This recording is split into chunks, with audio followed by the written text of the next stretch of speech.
তো আজকে video topic হচ্ছে ক্যাপাসিটার নিয়ে। আমার সামনে দেখতেছেন তিনটা ক্যাপাসিটার আছে।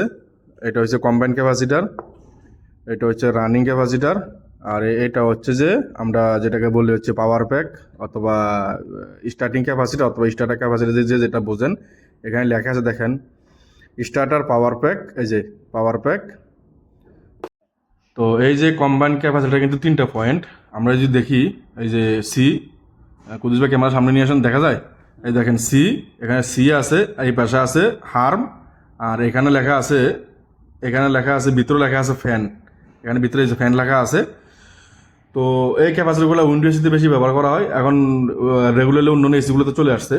তো এখানে কানেকশনটা কী করে হবে, এই যে সি যেটা আছে এখানে আসবে আমাদের নিউট্রাল আসবে, এখানে নিউট্রাল এবং compressor running, fan motor running আসবে এখানে। আর এখানে আসবে হচ্ছে কম্প্রেসর স্টার্টিং।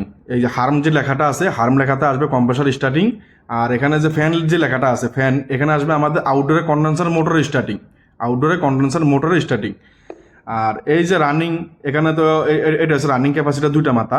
তো এখানে কোনো সমস্যা নাই, আমি এই পাশে রানিং ব্যবহার করতে পারি, এই পাশে আমি স্টার্টিং ব্যবহার করতে পারি। এটা শুধু খালি কম্প্রেসরের জন্য, এটা শুধু জাস্ট কম্প্রেসরের জন্য। তো চাইলে আমি এখানে নিউট্রাল এবং কম্প্রেসর রানিং এখানে দিয়ে দিলাম, এখানে আমি স্টার্টিং দিয়ে দিলাম, এখানে কোনো সমস্যা নাই, আমি কোন পাশে দেবো কোনো সমস্যা নাই।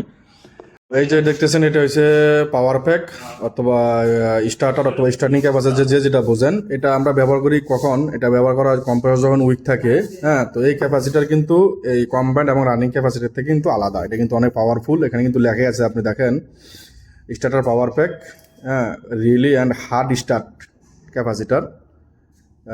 এই দেখেন, ইনক্রিজ কম্প্রেসর টর্ক 500% লেখা আছে, 500% উইথ দ্য বিগ কিক, মানে এটাকে এমন জোরে কিক দিবে কম্প্রেসরকে স্টার্ট নেওয়ার জন্য।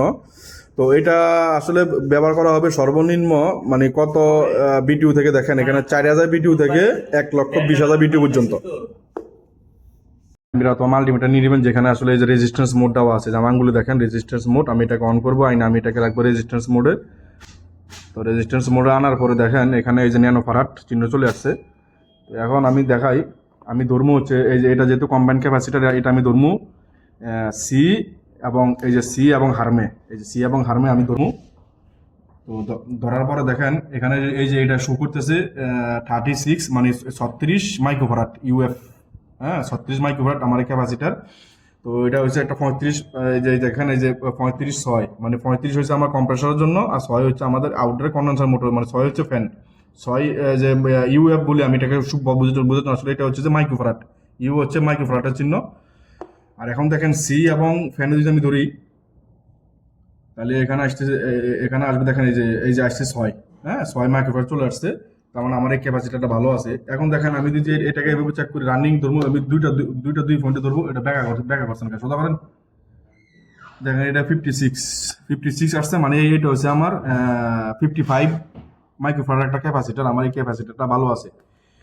এখন আসেন, এই ক্যাপাসিটার, এই যে আমাদের যে পাওয়ার প্যাক আছে, যে পাওয়ার প্যাক অথবা স্টার্টিং ক্যাপাসিটার অথবা স্টার্টার ক্যাপাসিটার, যে যেটা বোঝেন, এটা আমরা আউটডোরের সাথে কি করে কানেকশন করবো। ধরেন আমার আউটডোরে কম্প্রেসরের সাথে ব্যবহার করা আছে রানিং ক্যাপাসিটার। এটা সিম্পল, রানিং ক্যাপাসিটারতে দুইটা পয়েন্টের সাথে যে এটা দুটা কেবল লাগাই দিতে হবে, এই দুটা কেবল এভাবে লাগাই দিতে হবে, বাস, এটা কানেকশন শেষ। এখন ধরেন আপনার কাছে এটা নাই, আছে হচ্ছে যে আউটডোরে ব্যবহার করছে কম্বাইন্ড ক্যাপাসিটার, তখন আপনি কানেকশন কি করে করবেন। এখানে দেখেন এই যে সি আর হচ্ছে হার্ম। তো একটা কেবল চলে আসবে হার্মে, আর একটা কেবল চলে আসবে সিতে। ফ্যানে কিন্তু কোনো কিছু আসবে না। ফ্যানটা হচ্ছে আমাদের আউটডোরে কন্ডেন্সার মোটর স্টার্টিং, এখানে আসবে না। এখানে আসবে কোথায়, একটা কেবল আসবে সিতে, একটা কেবল আসবে হার্মে, বাস। এটা হচ্ছে এটা কানেকশন, একদম সিম্পল কানেকশন। তো এই রানিং অথবা কম্বাইন্ড ক্যাপাসিটার ছাড়া কিন্তু শুধু মানে কম্প্রেসর কিন্তু শুধু খালি এই স্টার্টিং ক্যাপাসিটার কিন্তু কানেকশন করা যাবে না। তো এইটা কানেকশন করতে হলে আপনাকে অবশ্যই রানিং অথবা কম্বাইন্ড ক্যাপাসিটার সাথে কানেকশন করতে হবে।